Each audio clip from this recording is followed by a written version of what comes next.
नमस्कार। तारीख 12 नवंबर 2023, जिस दिन लोग अपने घर पर दिवाली की छुट्टी एंजॉय कर रहे थे।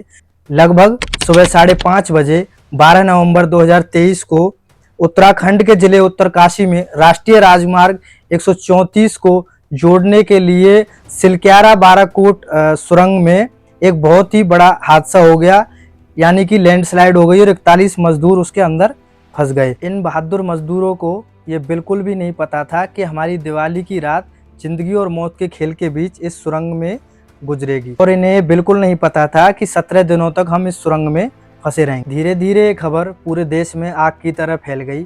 तुरंत ही रेस्क्यू ऑपरेशन शुरू किया गया और देश की और प्रदेश उत्तराखंड की अनेकों एजेंसियों ने अपने अपने तरीके से काम करना शुरू किया। इसमें शामिल थे state disaster response force, national disaster response force, Uttarakhand police, engineers from Indian army corps of engineers, project Shivalik of the border road organisation, और गवर्नमेंट ने कुछ प्राइवेट एजेंसियों का भी मदद के लिए सहारा लिया। अब बात आती है कि ये सुरंग बनाई क्यों जा रही थी।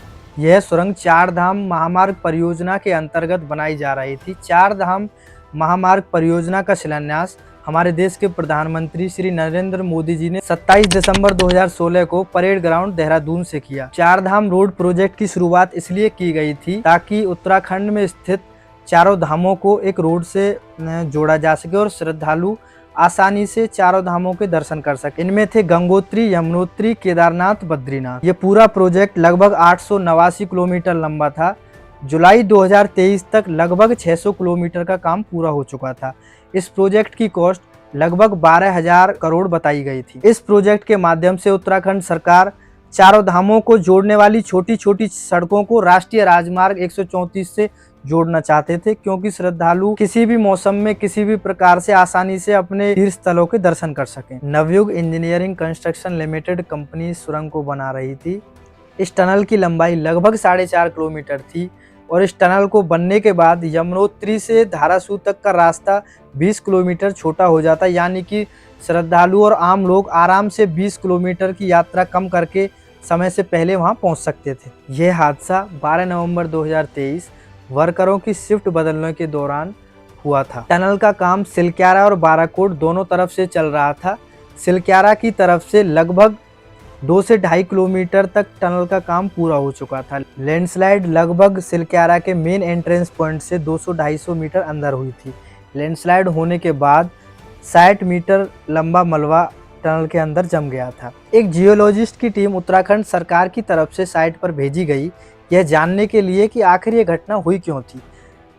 टीम ने इन्वेस्टिगेशन करने के बाद यह बताया कि टनल के अंदर कोई भी एस्केप रूट नहीं था। एस्केप रूट यानी कोई भी वहां से बचाव का रास्ता नहीं था, जो कि टनल के अंदर होना चाहिए। तारीख वाइज आपको बताते हैं कि यह पूरा घटनाक्रम कैसे हुआ। 12 नवंबर को सरकार ने ऑपरेशन जिंदगी लॉन्च किया, जिसके तहत इन 41 मजदूरों को बचाया जाना था। फिर रात को एक पाइप के जरिए मजदूरों के साथ संपर्क किया गया और इसी पाइप के जरिए उन मजदूरों तक ऑक्सीजन व खाने के कुछ सामान पहुंचाए गए। 13 नवंबर को मुख्यमंत्री पुष्कर सिंह धामी ने घटनास्थल का जायजा लिया और एक 8 सदस्यीय टेक्निकल कमेटी बनाई गई और 13 नवंबर को ही एक दूसरी सुरंग बनाने के लिए और ऑगर मशीन के लिए प्लेटफॉर्म बनना शुरू हुआ। 14 नवंबर को ड्रिलिंग शुरू की गई, लेकिन कुछ मीटर ड्रिलिंग करने के बाद मशीन खराब हो गई। 15 नवंबर को वायुसेना के द्वारा नई दिल्ली से ऑगर मशीन को सिलक्यारा पहुंचाया गया। 16 नवंबर को सुबह 10 बजे से ऑगर मशीन से ड्रिलिंग शुरू की गई और लगभग 18 मीटर तक निकासी सुरंग का काम कर लिया गया। 17 नवंबर को जब लगभग 22 मीटर तक का काम ऑगर मशीन ने कर दिया था, तो अचानक तेज आवाजें सुरंग के अंदर आने लगी और वहीं काम रोक दिया गया। इसके बाद हॉरिजॉन्टल और वर्टिकल ड्रिलिंग करने के लिए अलग अलग एजेंसियों ने काम करना शुरू किया। 19 नवंबर को इन मजदूरों को बचाने के लिए लगभग 6 नई जगहों पर काम शुरू किया गया। केंद्रीय मंत्री नितिन गडकरी और मुख्यमंत्री पुष्कर सिंह धामी सिलक्यारा पहुंचे। 20 नवंबर को आर्नोल्ड डिस्क, जो कि इंटरनेशनल टनल एक्सपर्ट थे, इस ऑपरेशन से जुड़े। लगभग 57 मीटर लंबा पाइप आर पार किया गया, जिसके जरिए मजदूरों तक कुछ खाने के सामान और मेडिसिन पहुंचाई गई।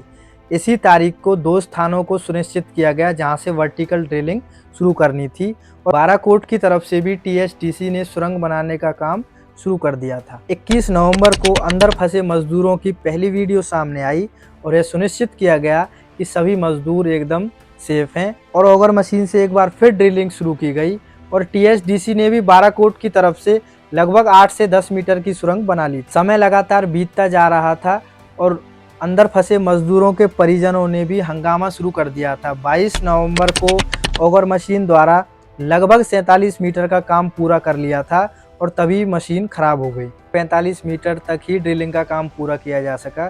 23 नवंबर को कुछ बाधाओं के कारण केवल 1.5 मीटर तक ही ड्रिलिंग का काम हुआ था और मुख्यमंत्री पुष्कर सिंह धामी लगातार घटनास्थल पर डटे हुए थे। 24 नवंबर को एक लोहे के जाल में फंसने के कारण ऑगर मशीन का ब्लेड टूट गया और मशीन खराब हो गई, जिसके कारण ऑगर मशीन से होने वाली ड्रिलिंग का काम अब बंद कर दिया गया था।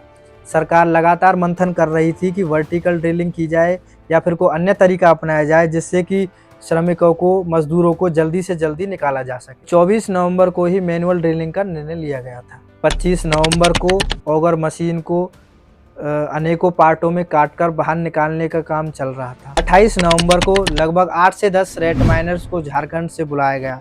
रेत माइनर्स वो लोग जो छेनी हथौड़े के दम पर छोटी छोटी गुफाएं पहले बनाया करते थे और कोयलों की खदानों से कोयला निकाला करते थे। रेत माइनर्स ने अपनी कौशलता का प्रयोग करते हुए वो गुफा बनाई और हमें उन श्रमिक मजदूरों तक पहुंचाया।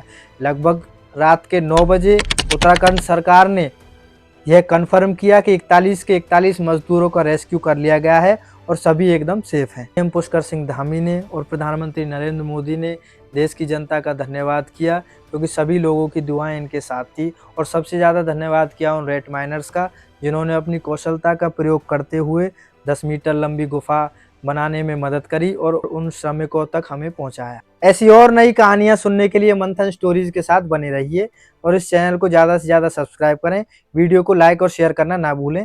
धन्यवाद।